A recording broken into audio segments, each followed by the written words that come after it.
అందరికీ నమస్కారం. శ్రీమాత్రే నమః. సకారాత్మక శక్తి, నకారాత్మక శక్తి చాలామంది తెలియదు. సకారాత్మక శక్తి అంటే ప్రేమ, దయ, కరుణ, కృతజ్ఞత, వినయం, క్షమ, ధైర్యం వంటి మంచి భావాలు. ఇవి మనస్సుకు ప్రశాంతతను, జీవితాన్ని, ఆనందాన్ని ఇస్తాయి. నకారాత్మక శక్తి అంటే కోపం, ద్వేషం, అసూయ, అహంకారం, లోభం, భయం, కృతజ్ఞత వంటి భావాలు. ఇవి మనశ్శాంతిని తగ్గించే ఆలోచనలు కలుషితం చేస్తాయి. సకారాత్మక ఆలోచనలు పెంచితే శక్తి పెరుగుతుంది. నకారాత్మక భావాలు తగ్గిస్తే శాంతి పెరుగుతుంది. అది మన చేతిలోనే ఉంటుంది. అయితే ఇప్పుడు కొన్ని విషయాలు ఇంట్లో గురించి మాట్లాడుకుందామండి. కొంతమంది ఇళ్లలో అనుకుంటారు, ఇబ్బందులు వస్తూనే ఉంటాయి, ఆరోగ్యం బాగుండదు, పని సరిగ్గా జరగదు, ఇంట్లో అసలు శాంతి ఉండదు. ఇది ముఖ్యంగా అందరి ఇళ్ళల్లో ప్రాబ్లం. అది ముఖ్యంగా ఏంటంటే ఏదైనా పనులు జరగాలంటే ఫస్ట్ మన మైండ్ ప్రశాంతంగా ఉండాలి, మన భావాలన్నీ కరెక్ట్గా ఉండాలి, మనలో శాంతి కూడా ఉండాలి. అలాంటి సమయంలో సాంప్రదాయాలు చెప్పే కొన్ని పద్ధతులు పాటిస్తారు. వాటిలలో నేను చెప్తున్నాను మీకు. దర్బలు ఉంటాయి కదండి, దర్బలు ఎక్కడ పూజా స్టోర్లో అయినా దొరుకుతాయి. అవి తీసుకొని ఇంట్లో పెట్టుకుంటే అసలు ఎప్పుడైనా కూడా సర్వకాల సర్వావస్థలో మీకు తోడుగుంటాయి అవి. నిజం చెప్పాలంటే దర్బలు ఎందుకు ఉపయోగపడతాయి అంటే, మీకు గ్రహణం టైంలో, మిగతా ఇంట్లో ఏదైనా ప్రాబ్లం వచ్చినప్పుడు ఇవన్నీ ఉపయోగపడతాయి. మీకు ఈజీగా పూజా స్టోర్లో దొరుకుతాయి. పవిత్రమైన ద్రవ్యంగా భావిస్తారు. అందుకే వాటిని వాడే విధానాల్లో ప్రత్యేక నియమాలు ఉన్నాయి. కాకపోతే దీనికి ఎప్పుడు చెప్పినా గుర్తుపెట్టుకోవాల్సినవి కొన్ని ఆచార వ్యవహారాలు చెప్తూనే ఉండాలి. ఏంటంటే గోరుతో నరకూడదు. దానివల్ల ఏమవుతుందంటే వెంట దరిద్రం వస్తుంది అంటారు. మళ్ళీ అది వేరే స్టోరీ అవుతుంది. దాని పద్ధతి విధానం చెప్తున్నాను. ఎప్పుడైనా రాగి పాత్ర కానీ, రాగి అంచు ఉంటుంది కదండి, ఆ అంచు తీసుకొని కరెక్ట్గా ఆ విధంగా పెట్టి కట్ చేయడం కానీ, లేదంటే అట్లాగే వాడడం కానీ చేయాలి. కానీ చేతిని మాత్రం, గోళ్ళను మాత్రం వాడకూడదు. రాగి గ్లాస్ అయినా తీసుకోవచ్చు. అయితే తుంచడానికి కూడా వీల్లేదు. తర్వాత ఏం చేయాలి, ఏ పదార్థమైనా అండి ఇంటికి తెచ్చిన తర్వాత ఇంట్లో ఏ ప్లేస్లో పెట్టే ముందు హాల్లో పెడతారు కదా, చాలామందికి ఒక అలవాటు ఉంటుంది. ఇప్పుడు నేను ఆ పనులు చేస్తుంటాం, కానీ మనం పెద్దవాళ్ళం చేసేదానికి పిల్లలు చేసేదానికి తేడా ఉంటుంది. ఇప్పుడు సపోజ్ ఎక్కడైనా మనం కూర్చోలేం, అంటే హాల్లో అక్కడెక్కడ కూర్చోలేం, సీదా తీసుకెళ్ళిపోయి డైనింగ్ హాల్ మీద పెట్టిస్తాం. పెడితే ఏమవుతుంది, అక్కడ ఆల్రెడీ భోజనం వ్యవస్థ అన్నీ ఉంటాయి. ఇది మీరు ఎక్కడి నుంచి అయితే తెస్తారో దాని యొక్క ప్రభావము అక్కడ ఫుడ్ మీద పడుతుంది. అందుకని ఏం చేయాలంటే, మన వాళ్ళు తెలుసో తెలియకుండా కొన్ని మంచి పనులు కూడా చేస్తుంటాం. హాల్లోనే టీపాయ్ ఉంటుంది కదా, టీపాయ్ మీద పెట్టుకోవాలి, లేదా అక్కడ హాల్లో కూర్చున్న దగ్గర తెచ్చి పెట్టుకోవాలి, లేదా స్టోర్ రూమ్లోకి తీసుకెళ్ళాలి.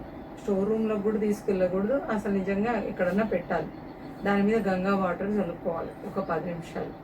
గంగా వాటర్ లేవు, మన నీళ్ళు చల్లుకోవాలి. అది కూడా లేదు, అక్కడ అంతా తడి అవుతుంది, మళ్ళీ మేము ఎట్లా పెడతాము, మోడ్రన్ హౌస్లో కుదరదు అనుకున్నప్పుడు ఏం చేయాలి, అక్కడే పెట్టేయాలి. అప్పుడు టైంను బట్టి మనం త్వరగా వాడాలంటే 10 నిమిషాలు, కనీసం 10 నిమిషాలను ఉన్నారు ఆ వాతావరణానికి అలవాటు పడాలి. అంటే దీన్ని ఏమవుతుంది అంటే, ఆ శక్తి అలవాటు అవుతుంది. మనం తినే ఆహారము అమృతతుల్యం అవుతుంది. మీరు ఇది చిన్న మొక్కలు పెట్టిన వాళ్ళకు కూడా బాగా తెలుసు. తీసుకురాగానే మొక్కలను పెట్టేయరు. ఏం చేస్తారంటే ఒక 2 రోజులు 3 రోజులు అక్కడ పెడతారు. అదేవిధంగా కుక్కలు వచ్చినా, జంతువులు వచ్చినా వాటిని తొందరగా ఇంకొక జంతువులతో కలపరు. అలాంటిది మనం ఏం చేస్తాం, సరాసరి తీసుకొచ్చిన దాని మీద ఎంతో ప్రభావం చూపే మనం ఒక్కళ్ళని తీర్చిదిద్దే వాళ్ళం ఉంటాం, జాబులు చేసే వాళ్ళం ఉంటాం, తల్లి అయ్యి ఉంటుంది, అంటే ఇంకొక చదువుకొని బాగుపడేది ఉంటుంది. ఇవన్నీ ఉంటాయి. సడన్గా తీసుకొచ్చిన ఆహారాన్ని మనం తీసుకోవడం వల్ల ఏమవుతుంది అంటే, అక్కడ ఎక్కడ వాతావరణంలో ఉన్నదో అది మీకు కొంచెంలో గొప్ప పడుతుంది. అందుకని ఇంట్లోకి రాగానే ఏ పదార్థాన్ని స్వీకరించొద్దు, అది గుర్తుపెట్టుకోండి. మీరు కూల్ డ్రింక్స్ అవ్వనియండి, ఏదైనా అవ్వనియండి, అంటే అక్కడ లిక్విడ్ లాగా కానివ్వండి, ఘన పదార్థాలు, ద్రవ పదార్థాలు ఏవైనా సరే అక్కడ పెట్టండి, కాసేపు ఉంచండి. అదే లేదు మేము త్వరగా చేసుకోవాలి, ఇవన్నీ ఏం పాటిస్తాం, అక్కడ ఒక బాటిల్ ఎప్పుడు గంగా వాటర్ పెట్టుకోండి, ఒక హోల్ పెట్టుకోండి, చక్కగా చల్లేయండి, అక్కడ పెట్టేసేయండి. తర్వాత మీ మీద కూడా చల్లుకోండి, మేము బయటకు పోయేసి వచ్చామని చెప్పేసి. సరాసరి మళ్ళీ బాత్రూంలోకి వెళ్ళి కాళ్ళతో పడుకొని ఫ్రెష్ అప్ అయిపోయిన తర్వాత తీయండి. ఇది పద్ధతిగా పాటించండి. దీనివల్ల ఏమొస్తుంది అంటే, అది మీరు ఒక పద్ధతిని ఏమంటారండి, పద్ధతిని ఏమంటారు, తరచుగా చేసేదాన్ని పద్ధతి అంటారు. చేస్తుంటే మీకు ఆ ప్రభావాలు తెలుస్తాయి, సడన్గా తెలియదు. ఇవన్నీ చేస్తారు కదా, చేసిన తర్వాత ఏం చేయాలి, దాని తర్వాత దీన్నే గాలి శుద్ధి అంటారు. అంటే మనం ఎక్కడైతే వెళ్తామో, ఎక్కడెక్కడ ప్లేస్లలో వెళ్తామో అదే కొంతమంది ఏమంటారు, నేను కరెక్ట్గా వచ్చాను అంటారు. అంటే వాళ్ళకి తెలిసి ఉంటుంది, కొన్నిసార్లు తెలుసున్నప్పుడు వాళ్ళు ఎక్కడ పెట్టాలో ఆ వస్తువుని పెట్టేస్తారు. అదే ఇప్పుడు మన తోటలోనే ఉంది, మనం కూరగాయలు తింటాము, దానికి అంత టైం అవసరం లేదు, ఎందుకంటే అది మన ప్లేస్లోనే ఉంటుంది. అదేవిధంగా గుమ్మాని దగ్గర కూడా కొన్ని మామిడాకులు, నీళ్లు, పసుపు, కుంకుమలు వేసి పెడతారు, అంటే స్వాగతిస్తుంటారు. ఈశాన్య మూలలో ఈశాన్యుడికి చేస్తారు. అది చాలా కొంతమంది అవి, ఎందుకంటే మంచి భావాలు రావడానికి ముఖ్యంగా ఆధారపడి ఉంటాయి ఇట్లాంటివన్నీ. ఇంకొకటి ఏంటంటే సంకల్పం కూడా చెప్పుకోవడం. ఎవరికైనా కూడా నిజంగా బాగలేదనుకోండి, అక్కడ మంత్ర ఉచ్చారణ ఏమి రాలేదనుకోండి, ఏమీ పర్వాలేదు, ఆమె ఆ ఫుడ్ని చేతిలో పట్టుకోవాలి. ఇప్పుడు మన ఇంట్లో ఎవరైనా తింటున్నారు, ఆ బియ్యమే ఉంటాయి, ఆ బియ్యానికి మనం మొక్కుతూ కృతజ్ఞత చెప్పుకుంటే ఏం చెప్తున్నా అంటే, నేను ఈ బియ్యము ఫలానా మనిషికి వండి పెడుతున్నాను, తన ఆరోగ్యం బాగాలేదు, ఇప్పుడు బాగుండాలి, ఇంకెప్పుడు ఇట్లాంటి పరిస్థితి దాన్ని ఎదుర్కోవద్దు, తను మంచిగా ఉండాలి, మంచిగా అయిపోయాడు, మంచిగా ఉండాలనుకుంటే మంచిగా అయిపోయాడు, ఇది భోజనం పెడుతున్నాను, తన సప్తధాతువులకు తోడ్పడాలి ఇది అని చెప్పేసి అట్లాంటి ఫుడ్ వండి పెట్టండి. దానివల్ల కూడా మీకు, అందుకే చెప్తున్నాను కదా, పద్ధతి ఏంటంటే ఎప్పుడు చేసేదాన్ని పద్ధతి అంటారు. మీరు అలా చేసుకోండి, మీ ఆరోగ్యాలు, ఆనందము అన్నీ మీ చేతిలోనే ఉంటాయి. ఇదే విధంగా ఏంటంటే కొంతమంది దర్బలు వేసిన నీటిని ఇంట్లో అంతా చల్లుతారు.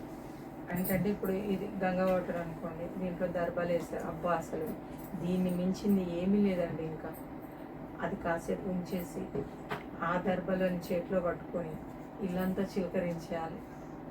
ఇంట్లో ఉన్న అసహజమైన ప్రభావాలు ఏమైనా ఉంటే తగ్గుతాయి. అంతేకాకుండా వెంటనే కనిపించదు, కానీ నెమ్మదిగా, శాంతిగా, స్థిరంగా పనులన్నీ సాఫీగా జరుగుతాయి. కానీ ఈ సందర్భాలు వాతావరణాన్ని మొత్తం అనుకూలంగా చేస్తాయి.